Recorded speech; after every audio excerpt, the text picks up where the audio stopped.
The mess hall at Camp Hawkins was usually the loudest building on base, full of metal trays clattering, boots stomping, and conversations bouncing off steel walls.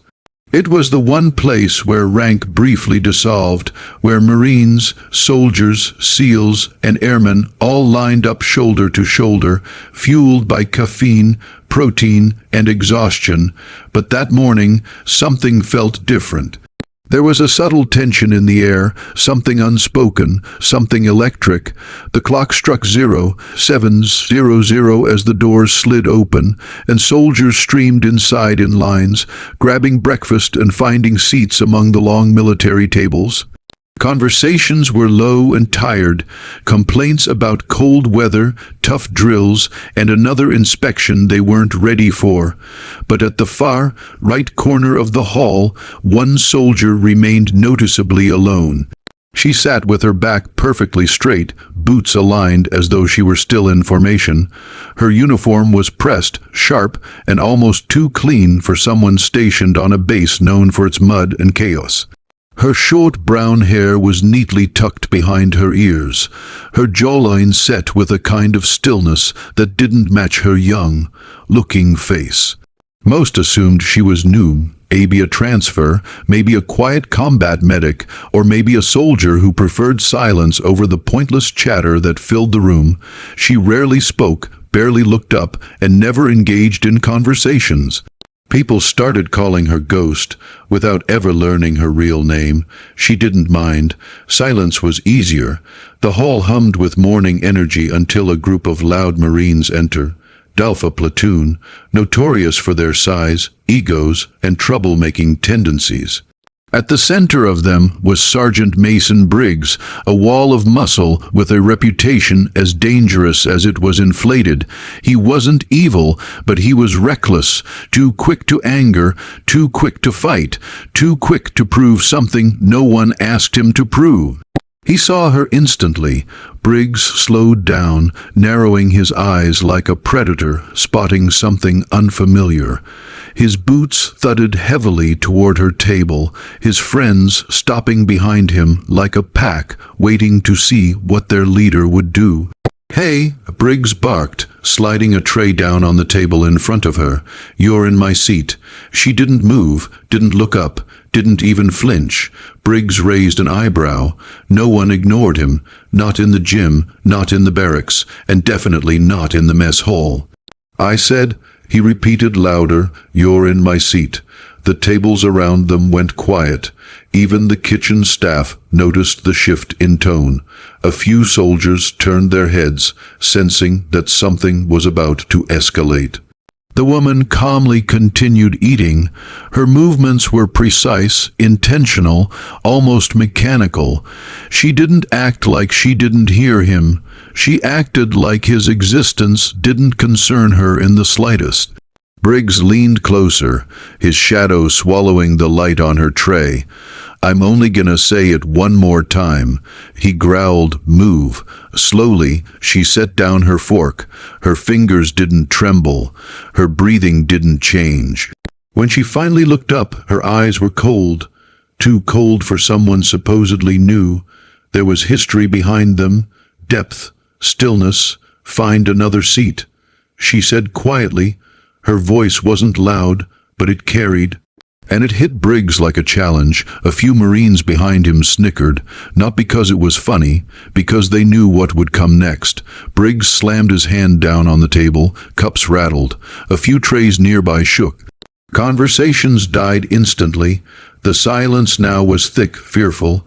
"You don't tell me what to do," he hissed. "You don't tell any Marine what to do, understand?" The tension spread through the room like wildfire. Soldiers froze mid-bite. Some leaned back, ready to dodge a fight. A private near the exit whispered, "This is bad. This is really bad." But the woman didn't break eye contact. She gave him a calm, expressionless look and said, "You're making a mistake." Briggs' nostrils flared.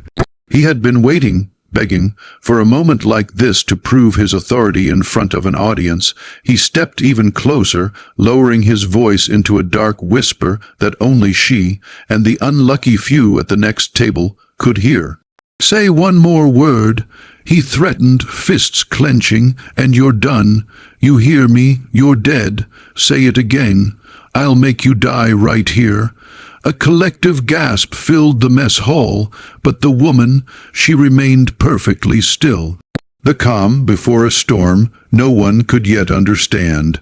For a long moment, the entire mess hall stood suspended in silence, like the air itself had forgotten how to move. Sergeant Mason Briggs remained hunched over the table, his fists planted beside her tray, veins bulging, jaw grinding. His eyes were burning with a mix of anger and challenge, an expression he wore often, but never in front of someone who didn't back down. The woman stared up at him with that same unsettling calm. There was no fear in her face, no hesitation, no sign she was intimidated by the towering Marine or the growing circle of onlookers forming around them. Briggs had never seen eyes like hers, not in a recruit, not in a soldier, not even in combat. They were empty, not hollow but disciplined, controlled, eyes that had seen more than she'd ever say out loud. But in Briggs' mind, she was just another soldier who didn't know her place. "Look at me when I'm talking to you," he snapped, although she already was. He wanted something more. He wanted fear, obedience, submission. He got none of it. Her tone remained steady. "You should walk away." The Marines behind Briggs exchanged looks, shock, amusement, and disbelief swirling together. One whispered, "She's dead. She doesn't even know who she's talking to." Briggs' anger surged like a wave. "Walk away," he repeated, his voice dripping with venom. "You think you can tell a Marine what to do? You think just because you're wearing a uniform you're equal?" He leaned even closer, reducing the space between them to inches. "You're not." Her expression didn't change, not even a flicker. Briggs slammed his fist harder on the table, making her tray jump. The hall vibrated with tension as soldiers froze, some clutching their trays, others backing away to avoid the fallout. Every pair of eyes locked on the pair. Briggs' voice dropped into a low, dangerous growl that crawled across the room like a threat wrapped in steel. "Say one more word," he whispered, "and I swear to God, I'll make you die right here." The word "die" echoed in the room like a bullet casing clinking on concrete. Some soldiers gasped, others stiffened. A few exchanged glances that silently asked, "Is he insane?" Threatening someone on base, but Briggs was too far gone to care. He expected her to flinch, to look down, to apologize, to back out of the confrontation. Instead, she blinked once, slowly, deliberately, and said in a calm, razor-sharp voice, "You don't want to do this." Her response wasn't fear, it was a warning.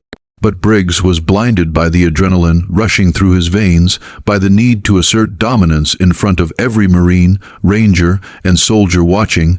He took her tone as disrespect, as a challenge to his authority. "You think you're tough because you sit all quiet," he barked, spit flying. "You think silence makes you strong. It makes you weak." She didn't reply. That only enraged him more. "You know who I am," he demanded loudly, raising his voice so the room could hear him clearly. "I'm Sergeant Briggs, Alpha Platoon. You get in my way, you get crushed. You get smart with me, you get buried. You don't stare down a Marine like me unless you've got a death wish." His friends stood behind him, arms crossed, grinning like hyenas watching a kill. But something else was happening in the room. Not everyone was amused. A few soldiers looked at the woman, their expressions uneasy, their instincts screaming that something was off. One Air Force tech sergeant muttered to his table, her posture, her breathing, "She's too controlled. That's not fear, that's training." Briggs didn't notice the shift. He grabbed the edge of her tray and shoved it aside, making food spill over the metal table. A few drops splattered across her uniform sleeve. Finally, she moved, but not like Briggs expected. She calmly brushed the food off her sleeve with 2 fingers, slow, precise, as though wiping away dust, not an act of aggression. Briggs' face turned red. "Look at me," he roared, grabbing her shoulder and yanking her up from the bench. 4 things happened instantly. 1.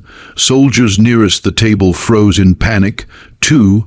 The Marines behind Briggs stepped closer, ready for the fight. 3. A metal cup rolled off a nearby tray and hit the floor. 4. And the woman didn't resist. She stood as he pulled her, her feet anchoring lightly on the concrete floor. Her breathing stayed slow. Her eyes stayed dead calm. Briggs mistook her stillness for fear. He didn't realize it was the stillness of a predator deciding whether or not to strike. "You done?" she asked quietly. Briggs raised his fist. Gasps rippled across the hall. A private whispered, "Somebody stop him. He's gonna punch her." But the officers weren't there yet. No one moved. No one dared step between a furious Marine sergeant and his target. Briggs pulled back his arm, ready to swing, and the woman's expression didn't change. Not because she didn't take him seriously, but because she had spent 25 years as a Navy SEAL, and this wasn't a threat. This was nothing more than a mistake she was about to make him regret. Time slowed. Or maybe it only felt that way because every heart in the mess hall stopped beating at the same moment. Sergeant Briggs' fist hovered midair, curled tight enough that the knuckles were turning white, the veins in his forearm bulging like ropes under strained skin. Every soldier watching knew that once that fist moved, even an inch, everything would spiral into a disaster no one could walk back from. But she didn't move, not an inch. Her stillness was unnatural. It wasn't fear. It wasn't shock. It was control so absolute, so practiced, it made even the most seasoned Marines feel a cold ripple move through them. Somewhere in the back, a tray slipped from someone's hands and clattered to the floor, startling half the room. Food scattered across the tiles, but no one turned to look. Their eyes were locked on the woman standing in front of Briggs, her breathing steady, her eyes sharper than steel. Only one person in the hall seemed unfazed, and that was her. She stood like a statue, boots together, shoulders loose, hands relaxed at her sides, head tilted just slightly as she watched the raised fist inches from her face.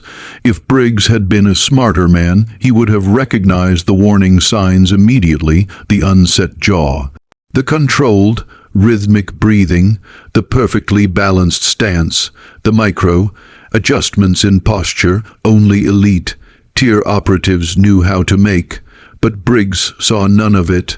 He only saw what he wanted to see, a smaller soldier daring to challenge him. Someone who didn't quake under his threats, someone he believed he could destroy, hit her already. One of Briggs' dimmer Marines muttered under his breath, just loud enough for his friends to hear. But even they weren't laughing anymore, not really. Their smirks were forced now, tight, nervous, uncertain, because something about this woman felt wrong, or rather, too right, too precise, too calm, too deliberate, as if she'd been in this exact situation 50 times before. Briggs didn't notice the fear beginning to grow in the room, but everyone else did. Soldiers who had seen combat recognized the look in her eyes. That was the look of someone who knew exactly how this would end and wasn't concerned in the slightest. Finally, she exhaled, a single, slow breath. It was enough to send a shiver down several spines. "Last chance," she said softly. The words weren't loud, but they carried through the mess hall like a command blasted through a megaphone. They didn't sound like a plea or a warning. They sounded like the final checkpoint before a mission went kinetic. But Briggs heard only challenge. "You trying to threaten me?" He snarled. Her expression didn't change. "Trying?" She replied, "No." Something in Briggs twitched. Maybe his ego, maybe his temper, maybe both. And the fist that had been frozen in the air began to move. Ever so slightly, enough. Her posture shifted. It was small, almost invisible, but to the trained eye, it was a complete transformation. Her feet angled just a bit. Her hips loosened. Her center of gravity dropped by less than an inch. Her hands relaxed even further because she didn't need tension. Power didn't come from anger, it came from precision. Briggs didn't notice any of it. He saw only the faintest tilt of her head, which he mistook for submission. "Good," he growled. "You finally learned." He didn't finish, because right then, just before his fist could swing fully, something else happened first. The room changed, not physically, not visibly, but emotionally. The soldiers standing nearest felt it first, a shift in pressure, a cold, tight feeling in the chest, the unmistakable sensation of standing too close to a few seconds before detonation. One corporal whispered to his friend, voice trembling, "Dude, that breathing, that stance, she's Special Forces." His friend swallowed. "Special Forces? Hell no, that's something higher." A ranger 2 tables over leaned in, whispering, "She's not scared, that's not normal." A Navy sailor muttered, "Notice her hands, no tremors, she's trained, like seriously trained." Meanwhile, Briggs was oblivious, too caught up in his own anger to realize he was standing on the edge of something catastrophic. Too blinded by pride to see that this woman was not a recruit, not a nobody, not an easy target. She was something else, and then she blinked just once, and for the first time, a flicker of something moved across her expression. Not anger, not fear, not intimidation, just calculation. The look of someone assessing trajectories, timing, force, consequences. Someone who had done it all before. Someone who knew exactly how to take Briggs apart in seconds. But she didn't strike, not yet. Instead, she looked him dead in the eyes and said the words that would come back to haunt him. "You're not ready for what happens next." Briggs inhaled sharply, fist pulling back for a full strike. And the mess hall braced for impact. They didn't know her name. They didn't know her past. They didn't know what she was capable of. But they were about to find out. And Briggs was about to learn the difference between strength and experience.